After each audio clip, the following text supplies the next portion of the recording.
అందరికీ praise the lord.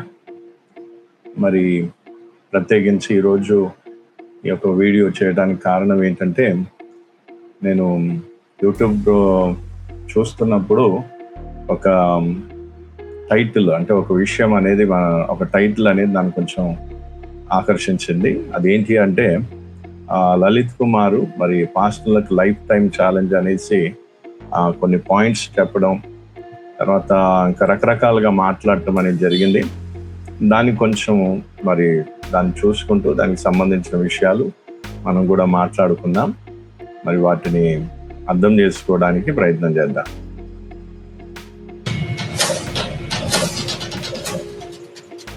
Hindu బంధువులందరికీ జై శ్రీరామ్. ఈ క్రైస్తవులు మాట్లాడితే మా బైబుల్ తోపు, మా బైబుల్ తురుము, మా ప్రభు పీకాడు, మా ప్రభు కట్లగట్టాడు, ఎన్నో చెప్తా ఉంటారు. వీటన్నిటి గురించి మనం ఏదైనా ప్రశ్నిస్తే దానికి ఎక్కడ పొంతం లేని సమాధానాలు చెప్పేసి హెన్స్ ప్రూవ్డ్ అంటారు. అట్ట కాదు అబ్బాయి, మనం కూర్చుని చర్చించి సత్యాసత్య పరిశీలన చేసి ఏదో ఒకదాన్ని నిరూపణ చేద్దాం, లేదా కనీసం ముఖ్యంగా యేసు ప్రభు గురించి కానీ పరిశుద్ధ గ్రంథం గురించి మాట్లాడిన పదాలు ఎంత నీచంగా ఉన్నాయో చూడండి. ఒకటి. ఇంకోటి ఏంటంటే, కూర్చొని చర్చించుకుందాం అన్నప్పుడు మరి చాలా మంది మరి భక్తులు, అంటే దేవుని సేవకులు ఎన్నోసార్లు చర్చలు జరిపారు. ఎన్నోసార్లు చర్చలు రక్షణ టీవీ కానీ తర్వాత చాలా చోట్ల చర్చలు అనేవి జరిగాయి. అంచనా సంఖ్యలు అనేది మనం చూస్తే, అంటే హిందువులు క్రైస్తవులు చేసిన డిబేట్ గురించి మనం క్వశ్చన్ వేస్తే ఆన్లైన్లో గూగుల్లో కానీ చాలా చర్చలు, డిబేట్స్ కేవలం యూట్యూబ్ లైవ్ ద్వారా ప్రసారం చేయబడ్డాయి, లేదా స్థానిక స్థాయిలో మాత్రమే నిర్వహించబడినందున ఖచ్చితమైన లెక్కలు అందుబాటులో లేవు. అంటే లెక్కకు మించినటువంటి డిబేట్స్ దీని గురించి అయ్యాయి. అందుకే వేదికపై జరిగిన అధికారిక చర్చలు సుమారు 20 నుంచి 40 వరకు తెలిసిన కార్యక్రమాలు. తర్వాత ఇక్కడ యూట్యూబ్లో రికార్డ్ చేయబడిన చర్చలు, ప్రత్యక్ష ప్రసారాలు, లైవ్ డిస్కషన్ అనేది 100కు పైగా వీడియోలు ఉన్నాయి. తర్వాత ఇవన్నీ కూడా చూస్తే వీటి ద్వారా మనకు అర్థమయ్యేది ఏంటి అంటే, డిబేట్స్ అనేవి అంతకుముందు కూడా జరిగాయి. అంశాల మీద డిబేట్స్ అనేవి జరిగాయి. ఏసే దేవుడు అనే దాని మీద డిబేట్ జరిగింది. ట్రినిటీ, త్రిత్వం మీద డిబేట్ జరిగింది. విగ్రహారాధన మీద డిబేట్ జరిగింది. సాల్వేషన్, రక్షణ గురించి డిబేట్ జరిగింది. Authority of the Bible, Vedas versus Bible, religious conversation, తర్వాత resurrection of Jesus, historical reliability of scripture, caste and religion, ethics and morality, ఇలాంటివి ఇంకా చాలా వీటికి సంబంధించి చాలా డిబేట్స్ అనేవి జరిగాయి. అయితే ఇవి చాలవు అన్నట్టు ఇంకా కొత్తగా ఏవో కొన్ని క్వశ్చన్లు, కొన్ని ప్రశ్నలు, కొన్ని పాయింట్లు తీసుకొచ్చి మళ్ళీ వాటిని పాస్టర్లకు సవాలుగా విసిరి దీనికి జవాబు చెప్పండి, దీనికి చర్చ చేసుకున్నాము, వచ్చి మాట్లాడండి. ఇదంతా కూడా ఎంత ఫూలిష్గా ఉందో చూడండి. చాలా మంది యేసు ప్రభువే నిజ దేవుడు అనేసి వాళ్ళు ప్రూవ్ చేయడం కూడా జరిగింది. చాలా క్లియర్గా చెప్పడం జరిగింది. అయినా కూడా కాబట్టి వీళ్ళు ఇప్పుడు మళ్ళీ కొత్తగా పాయింట్లు తీసుకుని రావటం, కొన్ని పాయింట్లు ఈయన ఒక 10-12 పాయింట్స్ ఇచ్చాడంట. ఆ పాయింట్స్ని దాని విషయంలో చర్చించడానికి ఈయన పిలవటం జరుగుతుంది. అంటే చూడండి, అంటే ఏదో విధంగా పాస్టర్లను రెచ్చగొట్టాలి, పాస్టర్లకు ఏమీ రాదని నిరూపించడమో, లేదా పాస్టర్లు ఏదన్నా మరి గట్టిగా మాట్లాడితే ఇదిగో సనాతన ధర్మాన్ని ఈ విధంగా అన్నారు అని బ్లేమ్ చేయటమో, లేదా ఇంకేదన్నా, అంటే వీళ్ళ యొక్క కుయుక్తిని, వీళ్ళ యొక్క తంత్రాన్ని మనం అర్థం చేసుకోవాలి. అందుకే ఇక్కడ నేను చూస్తే చూడండి ఎట్లా మాట్లాడేస్తున్నాను పరిశుద్ధ గ్రంథం గురించి, యేసు ప్రభు గురించి. అందుకే అక్కడ యేసు ప్రభు గురించి కూడా మాట్లాడినప్పుడు ఆయన ఏమంటున్నాడు చూడండి. ఎలా హిందూ బంధువులందరికీ జై శ్రీరామ్. ఈ క్రైస్తవులు మాట్లాడితే మా బైబుల్ తోపు, మా బైబుల్ తురుము, మా ప్రభు పీకాడు, మా ప్రభు కట్లగట్టాడు, ఎన్నో చెప్తా ఉంటారు. వీటన్నిటి గురించి మనం ఏదైనా ప్రశ్నిస్తే దానికి ఎక్కడ పొంతం లేని సమాధానాలు చెప్పేసి హెన్స్ ప్రూవ్డ్ అంటారు. చూడండి, ఇక్కడ యేసు ప్రభు గురించి ఎలా మాట్లాడాడో మీరు దాన్ని గమనించాలి.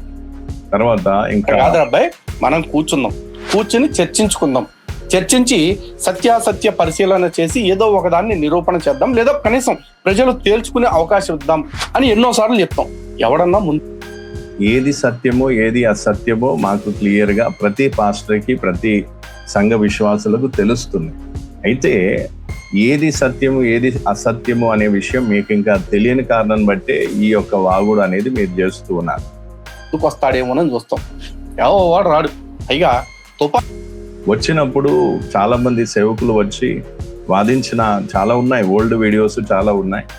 ఏండ్ల తరబడి నుంచి చాలా మంది పాస్టర్లు ముందుబడి మరి చర్చలు చేసిన దాఖలాలు ఉన్నాయి, నిరూపించిన దాఖలాలు ఉన్నాయి. కానీ నేను చెప్పుకొచ్చేది ఏంటంటే ఇంతవరకు ఎవరు రాలేదు, ఎవరు మాకు అగనిస్ట్ గా మాట్లాడలేదు, లేదా యేసు ప్రభు పక్షాన్ని ఎవరు మాట్లాడలేదు అన్నట్టుగా ఎలా చిత్రీకరిస్తున్నారు. గుండుకు దొరకరంటారు చూడండి, అట్లా తప్పించుకుని తిరుగుతారు. ఉదాహరణకి వెరీ రీసెంట్ గా ఓ సవాల్ ఇచ్చాం. అదేంటంటే బైబుల్ ప్రకారము ఏదైతే ఈ క్రైస్తవ ప్రచారకులు చెప్తారో నిత్య స్వర్గము నిత్య నరకము అనేది, అవి రెండు కూడా డమ్మాబుస్కు. నిత్య స్వర్గము నిత్య నరకం అనేది అబద్ధము బైబిల్ ప్రకారం. చూడండి, ఇక్కడ నిత్య పరలోకం గాని నరకము గాని ఏదైతే నిత్యము ఉంటుందో దాని గురించి అది అబద్ధము అని నా చెప్పడం అనేది నిజంగా హాస్యాస్పదం. బైబిల్ మొత్తంలో చాలా స్పష్టంగా ఎన్నో చోట్ల ఏది అంటే నిత్యం ఉండేది ఏంటి, పరలోకము లేదా నరకము, లేకపోతే ఇవన్నీ విషయాలు చాలా వివరంగా ఉన్నాయి. దానికి సైంటిఫికల్ గా కూడా ఆధారాలు ఉన్నాయి. అయినా కూడా ఈయన దాన్ని అది అబద్ధము అని ఎంత అంటే బుద్ధిహీనంగా తేల్చి చెప్తున్నాడో చూడండి. దీని మీద ఎవరితోనే చర్చిద్దామా అని అడిగితే ఒక్కడు రెస్పాండ్ అవ్వాల. ఒక ఇద్దరు రెస్పాండ్ అయినా అసలు టాపిక్ కి సమాధానం చెప్పకుండా మీ హిందూ గ్రంథాల్లో అలా ఉంది, మీ హిందూ గ్రంథాల్లో ఇలా ఉంది, అప్సరసులు అంటారు, అప్సరసులు అంటారు, ఏంటంటో చెప్తారు. కానీ అసలు దానికి సమాధానం మాత్రం చెప్పరు. సో తర్వాత తేలింది ఏంటయ్యా అంటే, తేలింది కాదు, తేలంది ఏంటయ్యా అంటే బైబిల్ ప్రకారం నిత్య స్వర్గము నిత్య నరకము అనేది కన్ఫర్మ్ అని ఒక్కళ్ళు కూడా నిరూపించలేరు. ఇది తేలిపోయింది. సరే, అంటే ఇన్నేండ్ల నుంచి వందల వేల మంది పాస్టర్లు సేవ చేస్తూ నిత్య నరకం గురించి, నిత్య ఏదైతే పరలోకం ఉందో దాని గురించి తేల్చి చెప్పలేకపోయారు అని ఈయన ఏదైతే స్టేట్మెంట్ ఇస్తున్నాడో అది చాలా హాస్యాస్పదంగా, చాలా బుద్ధిహీనంగా ఉంది. అది వెర్రి మాట, పిచ్చి మాట. ఏండ్ల నుంచి పరలోకం అనేది ఉంది లేదా నరకం అనేది ఉంది అని ఏండ్ల నుంచి ప్రతి పాస్టరు, బైబిల్ పట్టిన ప్రతి పాస్టరు దాని గురించి చెప్తూనే ఉంటాడు. అది విన్నవారు నమ్ముతారు, నమ్మి వాళ్ళు బాప్టిజం తీసుకోవాలి, పరలోకంకి వెళ్ళాలనే ఉద్దేశంతో బాప్టిజం తీసుకుంటారు, లేదా చర్చిలోకి వస్తారు. ఇవన్నీ కూడా జరుగుతాయి. కాబట్టి ఈ వ్యక్తి చెప్పే మాట ఏంటంటే ఏండ్ల తరబడి నుంచి ఏం కాలేదు, దీన్ని ఎవరు ప్రూవ్ చేయలేదు. అంటే చూడండి ఎలా కళాత్మక లేని మాటలు, ఎలా ఒక తప్పు త్రోవ పట్టించే మాటలు, హిందువులను లేకపోతే ఇతర వినేవారిని, ప్రేక్షకులను ఎలా తప్పు త్రోవ పట్టించడం, మిస్లీడ్ చేయడానికి ఎలా ప్రయత్నం చేస్తున్నాను చూడండి.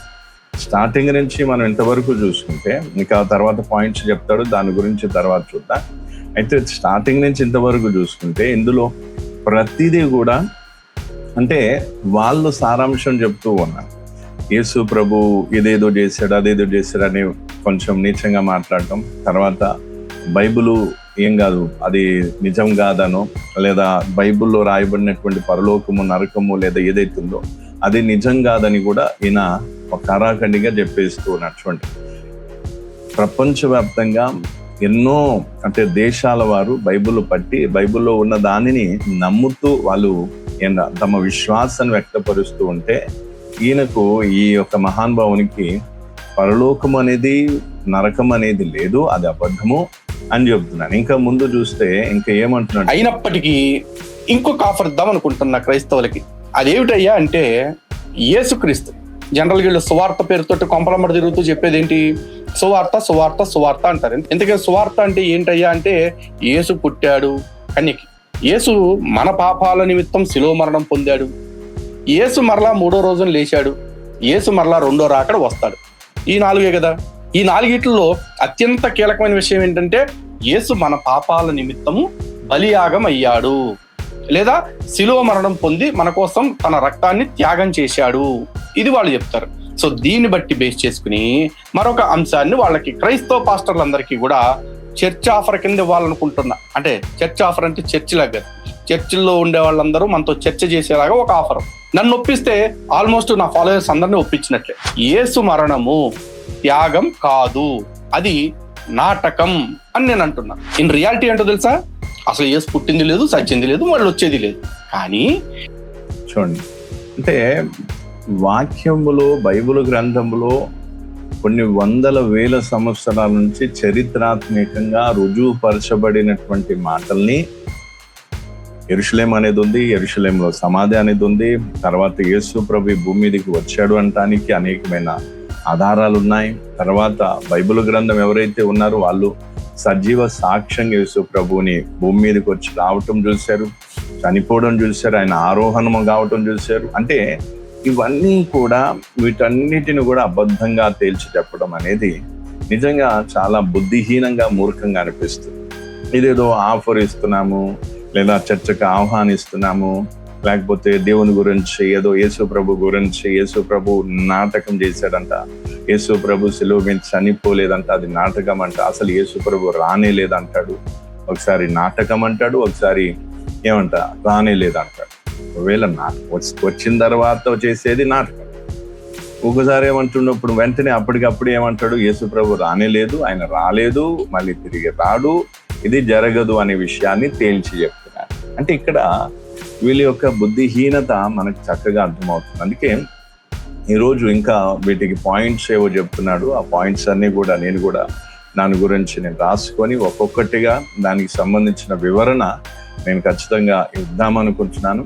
కాబట్టి వీళ్ళేదో చర్చకు పిలిస్తే చర్చకు పోయి వారి ఆతిథ్యాన్ని, అంటే వాళ్ళు ఇచ్చినటువంటి మర్యాదలు తీసుకొని వాళ్ళతో కూర్చొని చర్చ పెట్టుకొని చర్చించే అంత పెద్ద పాస్టర్ని కాకపోవచ్చు. కాకపోతే పాస్టర్లకు అందరికీ అన్నాడు కాబట్టి అందులో నేను కూడా ఒకరిని కాబట్టి నాకు తోచిన మటుకు నేను ఈ యూట్యూబ్ మాధ్యమం ద్వారా ఈ ఇతగాడికి సరి అయిన జవాబు ఇవ్వాలని నేను ఆశపడుతూ ఉన్నాను.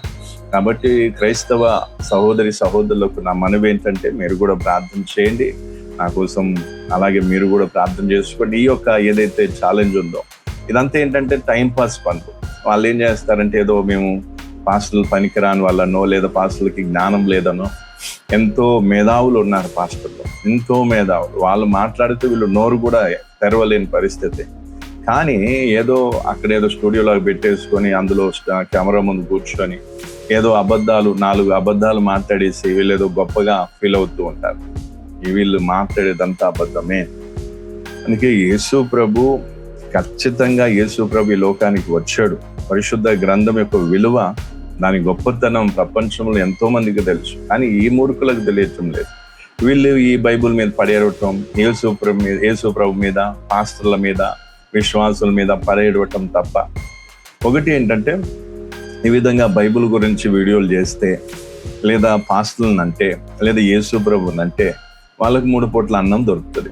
ఎందుకంటే వాళ్ళ పబ్బం, వాళ్ళ గడవటం అనేది దీంతోనే.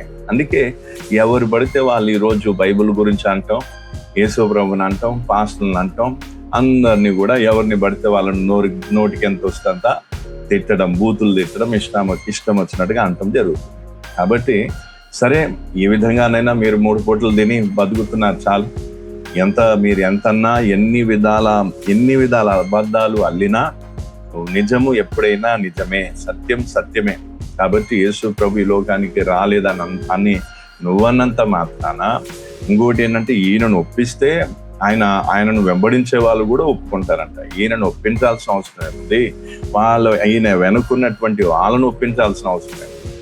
ఇది విశ్వాసానికి సంబంధించింది. ఒకరిని ఒప్పించి వారిని బలవంతంగా ఇది కాదు ఇది అని బలవంతం పెట్టే అవసరము బైబిల్కి లేదు, పాస్టర్లకు లేదు, దేవునికి లేదు.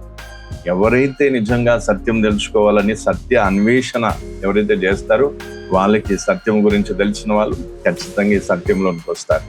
కాబట్టి ఖచ్చితంగా ఇది నేనేదో పెద్ద సవాలు చేసి ఏదో ఆయన సవాలుకి నేను తిప్పి సవాలు చేయటం అలా కాకుండా, దీని యొక్క తీవ్రతను మంచిగా మనం అర్థం చేసుకోవాలి. అందుకే నేను ఇది చూడగానే అనిపించింది, సరే కొంతనన్నా నా వంతు ప్రయత్నం నేను చేస్తాను.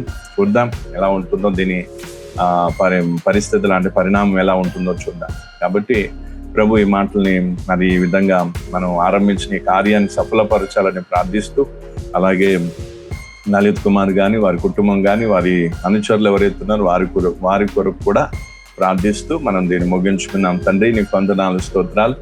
ఈ యొక్క కార్యక్రమాన్ని బట్టి నీకు వందనాలు తండ్రి. మరి ప్రభు, నీ మీద నిన్ను అనుచితమైన మాటల చేత ప్రభు మరి నీ యొక్క వాస్తవాన్ని, సత్యాన్ని అసత్యంగా మార్చి అబద్ధాలుగా చెప్తూ ఉన్న దాఖలాలు నాయన.